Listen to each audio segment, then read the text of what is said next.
माथाडी कामगार काँग्रेसचे ज्येष्ठ नेते आणि अखिल भारतीय मराठा महासंघाचे अध्यक्ष अण्णासाहेब पाटील 80च्या दशकात मराठा आरक्षणासाठी झटत होते। अण्णासाहेब पाटील यांच्या नेतृत्वाखाली 22 मार्च 1982 ला मराठा आरक्षणासह 11 मागण्या घेऊन मुंबईत एक भव्य मोर्चा निघाला होता।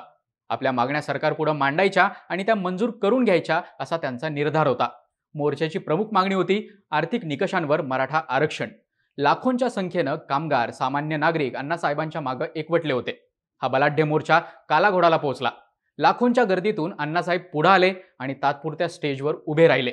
अण्णासाहेब बोलायला लागले आणि बोलता बोलता त्यांनी शपथ घेतली।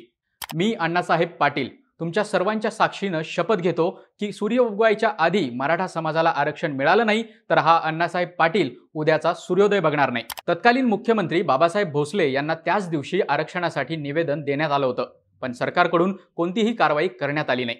मात्र दुसऱ्या दिवशीची सकाळ सकल मराठा समाज, माथाडी कामगार आणि पाटील कुटुंबाला मोठा धक्का देणारी होती।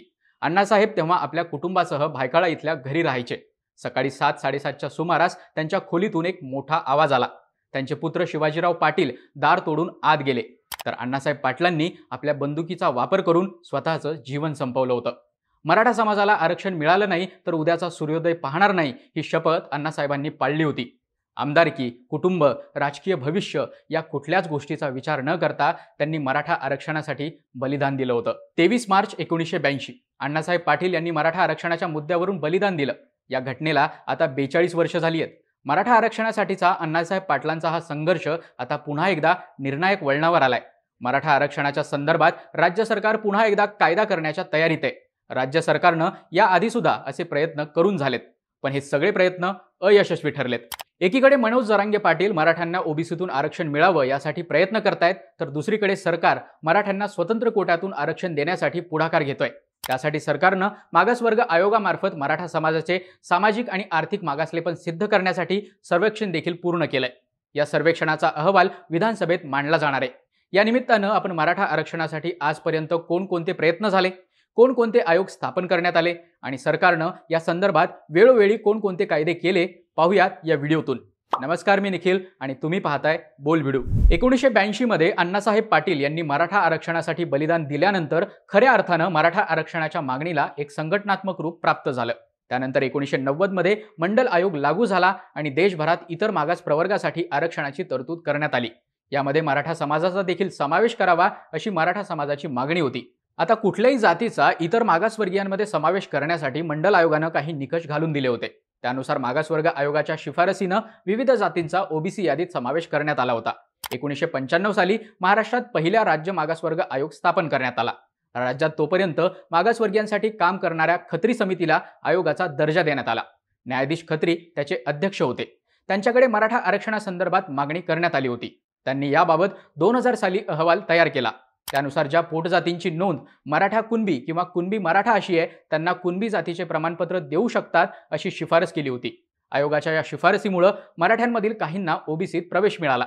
मात्र ज्या मराठ्यांच्या जातींच्या नावामागे किंवा पुढे कुणबी असा उल्लेख नाही त्यांना ओबीसी वर्गात प्रवेश मिळाला नाही। पुढे जेव्हा पुन्हा आरक्षणाचा प्रश्न उभा राहिला तेव्हा न्यायाधीश R.M. बापट यांच्या अध्यक्षतेखाली आयोग स्थापन करण्यात आला। बापट आयोगानं राज्यभरात सर्वेक्षण करून 2008 साली अहवाल सादर केला। मराठा समाजाला ओबीसीमध्ये समाविष्ट करण्यासाठी या आयोगानं नकार दिला। बापट आयोगाच्या शिफारसीनंतर महाराष्ट्रातील मराठा संघटना आक्रमक झाल्या आणि आरक्षणासाठी आंदोलन सुरू झालं। मराठा समाजाच्या आंदोलनाची दखल घेऊन तत्कालीन आघाडी सरकारनं मराठा समाजाला आरक्षण देण्यासाठी राणे समितीची स्थापना केली। मराठा संघटनांच्या उग्र आंदोलनानंतर तत्कालीन मुख्यमंत्री पृथ्वीराज चव्हाण यांनी त्यांच्याच मंत्रिमंडळात उद्योगमंत्री असलेले नारायण राणे यांच्या अध्यक्षतेखालील समिती स्थापन केली। या समितीनं राज्याच्या विविध भागात जाऊन जनसुनावण्यांच्या माध्यमातून माहिती गोळा केली होती। 2014च्या विधानसभा निवडणुका तोंडावर असताना मराठा आरक्षणाचा विषय तापला होता। राज्यातील मराठा समाज हा शैक्षणिक आणि सामाजिक दृष्ट्या मागास आहे हे सिद्ध करण्याची जबाबदारी या समितीवर होती। कारण मराठा समाज शैक्षणिक आणि सामाजिक दृष्ट्या मागास आहे हे सिद्ध केल्याशिवाय मागासवर्गीयांच्या आरक्षणाचे फायदे मिळणार नव्हते। त्यानुसार मराठा आणि कुणबी समाज एकच आहे आणि ज्याप्रमाणे कुणबी समाजाला आरक्षण आहे त्याचप्रमाणे मराठा समाजाला आरक्षण देण्यात यावं अशी शिफारस राणे समितीच्या अहवालात करण्यात आली होती। नोकऱ्या आणि शैक्षणिक संस्थांमध्ये मराठा समाजाला 16% आरक्षण आणि मुस्लिम समाजाला 4% आरक्षण देण्याची शिफारस राणे समितीनं केली होती। तत्कालीन सरकारनं या शिफारसी 25 जून 2014 रोजीच्या मंत्रिमंडळाच्या बैठकीत मान्य केल्या। राणे समितीच्या अहवालानुसार मराठा आरक्षण लागू करण्यासाठी 9 जुलै 2014 रोजी राज्यघटनेच्या कलम 15(4), 15(5) आणि 16(4) नुसार शैक्षणिक आणि सामाजिकदृष्ट्या मागास अर्थात SC-BC प्रवर्ग तयार करण्यात आला। घटनेच्या कलम 16(4) नुसार एखादा समाज सामाजिक आणि शैक्षणिकदृष्ट्या मागास आहे असं आढळून आलं तर त्यांना आरक्षण देण्याचे अधिकार राज्य शासनाला असतात। या तरतुदीच्या आधारे मराठा समाजाला आरक्षण जाहीर करण्यात आलं होतं। मराठा आरक्षणाच्या संदर्भात महाराष्ट्र सरकारने 2014 मध्ये एक अध्यादेश जारी केला होता। यामध्ये शैक्षणिक आणि सामाजिकदृष्ट्या मागास प्रवर्गातील लोकांना शिक्षण आणि नोकऱ्यांमध्ये 16% आरक्षणाची तरतूद केली होती। परंतु हायकोर्टानं या अध्यादेशाला स्थगिती दिली।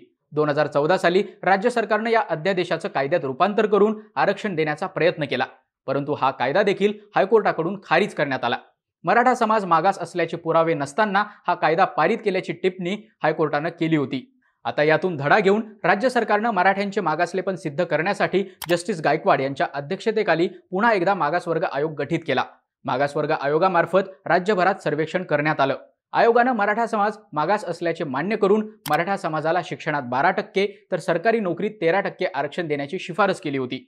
आयोगाच्या अहवालाच्या आधारावर राज्य सरकारनं 2018 साली पुन्हा एकदा मराठ्यांना शिक्षण आणि नोकरीत 16% आरक्षण देणारा कायदा पारित केला। या कायद्याविरोधात देखील हायकोर्टात याचिका दाखल करण्यात आली होती, परंतु हायकोर्टानं गायकवाड आयोगाच्या शिफारसी मान्य करून आरक्षण कायम ठेवलं। फक्त 16% आयोगाच्या शिफारसीनुसार शिक्षणात 12% तर सरकारी नोकरीत 13% असं आरक्षण कायम केलं। परंतु या कायद्याविरोधात ॲडव्होकेट जयश्री पाटील यांनी सुप्रीम कोर्टात याचिका दाखल केली आणि आरक्षणाला पुन्हा स्थगिती मिळाली। सुप्रीम कोर्टात ज्या याचिका करण्यात आल्या होत्या त्यात याचिकाकर्त्यांनी युक्तिवाद करताना 5 प्रमुख मुद्दे मांडले होते। यात पहिला युक्तिवाद होता, महाराष्ट्र सरकारने पारित केलेला कायदा असंविधानिक आहे, कारण तो इंदिरा साहनी खटल्यात आरक्षणावर लावलेल्या 50% मर्यादेचं उल्लंघन करतो। दुसरा मुद्दा होता, ज्या जस्टिस गायकवाड आयोगाच्या अहवालाच्या आधारे आरक्षण देण्यात आले त्यानुसार आरक्षण 52% वरून 68% वाढवण्यात आलं होतं, परंतु हे आरक्षण वाढवताना ज्या एक्सेप्शनल सर्कमस्टन्सेसचा आधार देण्यात आला ते सिद्ध करण्यासाठी विश्वसनीय, वैज्ञानिक आणि पुरेसा डेटाचा अभाव आहे। आता तिसरा मुद्दा होता, हा कायदा OBC वर्गाबाहेरील मराठ्यांसाठी आरक्षणाचा एक विशेष वर्ग तयार करतो आणि त्यांना विशेष लाभ देऊन घटनेच्या कलम 14, 16 आणि 19चं उल्लंघन करतो। चौथा युक्तिवाद होता, हा कायदा मुंबई हायकोर्टाच्या 2014 आणि 2016च्या आदेशांना थेट झुगारून न्यायालयाच्या अधिकारांवर अतिक्रमण करतो।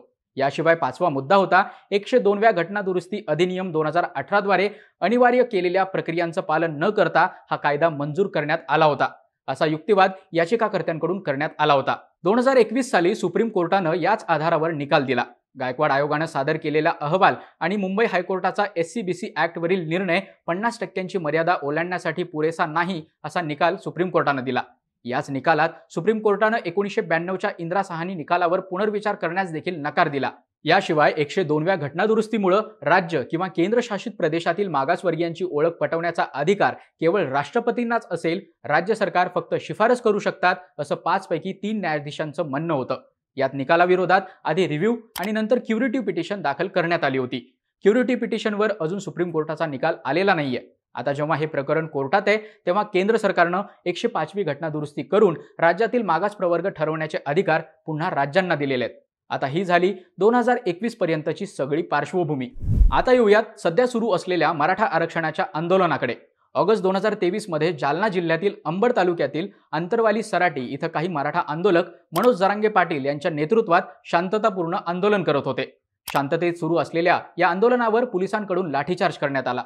त्यामुळे महाराष्ट्रातील सर्वच मराठा समाज आरक्षणाच्या मागणीसाठी पुन्हा एकदा आक्रमक झाला।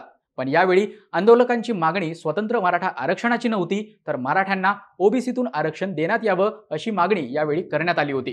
राज्यात कुणबी समाजाला OBCतून आरक्षण आहे, मराठा आणि कुणबी एकच आहेत, त्यामुळे राज्यातील सर्वच मराठा समाजाला OBCतून आरक्षण देण्यात यावं अशी प्रमुख मागणी मनोज जरांगे पाटील यांनी लावून धरली। मराठा समाजाला आतापर्यंत 2 वेळा स्वतंत्र आरक्षण देण्यात आलं होतं, पण ते दोन्ही वेळा कोर्टात टिकू शकलेलं नाहीये। त्यामुळे 50% वरील आरक्षण टिकत नाही अशी भावना मराठा समाजात निर्माण झाली आहे। याच कारणामुळे मराठा समाजानं देखील मनोज जरांगे यांच्या पाठीशी आपली शक्ती उभी केलेली दिसतेय। यामुळेच मागील 7 महिन्यांपासून जरांगे पाटलांचं हे आंदोलन आजही सुरू आहे। आंदोलनाच्या सुरुवातीला मनोज जरांगे पाटील यांची मागणी होती ती म्हणजे निजाम राजवटीत वंशावळीमध्ये नोंदी असलेल्या मराठा समाजाला कुणबी प्रमाणपत्र द्यावे। हा शासनानं 7 सप्टेंबर 2023 मध्ये काढलेल्या GR मध्ये दुरुस्ती करून सरसकट सर्वांना कुणबी प्रमाणपत्र देण्यात यावे अशी त्यांची प्रमुख मागणी होती। सरसकट कुणबी प्रमाणपत्र मागणी संदर्भात मुख्यमंत्र्यांनी एक समिती नेमून महिनाभरात या समितीला अहवाल सादर करण्याचं मान्य केलं। 17 दिवस उपोषण करून जरांगे पाटलांनी मुख्यमंत्र्यांच्या हस्ते उपोषण सोडलं। आपल्या मागण्या पूर्ण करण्यासाठी त्यांनी सरकारला 40 दिवसांचा कालावधी दिला।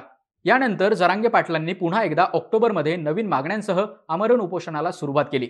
यावेळी त्यांच्या मागण्या काय होत्या तर ज्याप्रमाणे विदर्भातल्या मराठ्यांनी पंजाबराव देशमुखांच्या आव्हानावरून आपली नोंद कुणबी अशी केली त्याचप्रमाणे आम्हालाही प्रतिज्ञापत्र देऊन कुणबी अशी नोंद करण्याची संधी द्या, म्हणजे कुणबींचे दाखले मिळतील असं जरांगे पाटील म्हणालेत।